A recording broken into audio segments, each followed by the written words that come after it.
আসসালামু আলাইকুম ভিউয়ার্স, আমার নতুন চ্যানেলে আপনাদের স্বাগতম।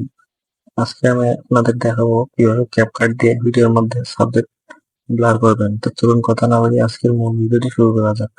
প্রথমে চলে আসবেন ক্যাপকাটে। ক্যাপকাটে আসার পরে আপনার ভিডিওটি সিলেক্ট করে দেবেন যে ভিডিওতে আপনি ব্লার করবেন। তো ভিডিওটি সিলেক্ট করে নিলাম।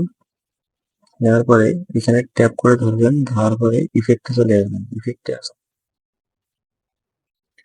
আসার পরে আপনারা লেন্স খুঁজে বের করবেন। লেন্সে আসার পরে ব্লার অপশনটি সিলেক্ট করে দিবেন। এরপরে টিক মার্ক দিয়ে দিবেন। দেওয়ার পরে এখানে নিচে দেখুন ওভারলি নামে একটা অপশন আছে, ওভারলি অ্যাড ওভারলিতে ক্লিক করে আবার সেম ভিডিওটি সিলেক্ট করে নেবেন। নেওয়ার পরে ভিডিওটি আগের ভিডিওর সাথে অ্যাডজাস্ট করে নিন।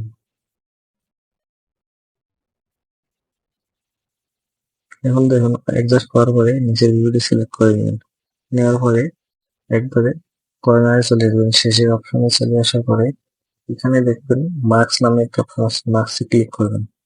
ক্লিক করার পরে আপনাদের যেরকম সাইজে ভিডিওটি ব্লার করবেন এখানে হরিজনের সিস্টেম আছে, মিরর আছে, সার্কেল আছে, রেক্টেঙ্গেল আছে। তো আমি রেক্টেঙ্গেলটা সিলেক্ট করে নিলাম।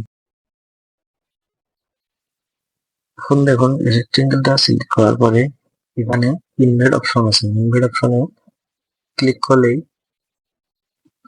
যে সাবজেক্টটিকে ব্লার করতে চাবেন সেই সাবজেক্টটিকে আপনি ব্লার করতে পারবেন। তো আমি এখানে সাপোজ গাড়ির পিছনে যে লেখাটা আছে সেই লেখাটাকে আমি ব্লার করব।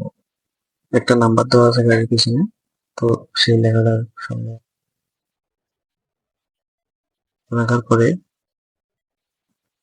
এখানে প্লাস আইকনে প্লাস আইকনে ক্লিক করে দিবেন। ক্লিক করার পরে গাড়িটি আস্তে আস্তে যখন ঘুরবে তখন এটা আবার আগের জায়গায় অ্যাডজাস্ট করে বসে দিবেন। এইভাবে আপনারা ভিডিওর মাধ্যমে সাবজেক্টটির সামনে ব্লার বসিয়ে দিবেন। ব্লার বসিয়ে দেওয়ার পরে আমি কিন্তু যে সাবজেক্টটি ব্লার করব সেই সাবজেক্টের উপরে এই ব্লার অপশনটি বসিয়ে দিচ্ছি।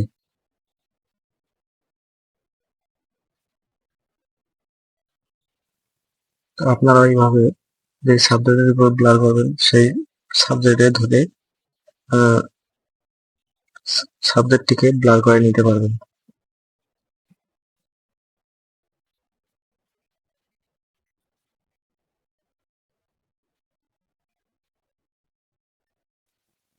এখন দেখুন আমার সাবজেক্টটি কিন্তু ব্লার করা হয়ে গেছে।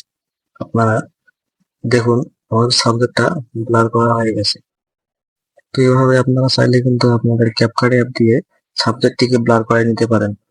তো ভিডিওটি ভালো লাগলে সবাই লাইক, কমেন্ট এবং সাবস্ক্রাইব করে পাশে থাকবেন, যেন নতুন নতুন ভিডিও আপনাদের মাঝে উপস্থাপন করতে পারি। ধন্যবাদ সবাইকে পাশে থাকার জন্য।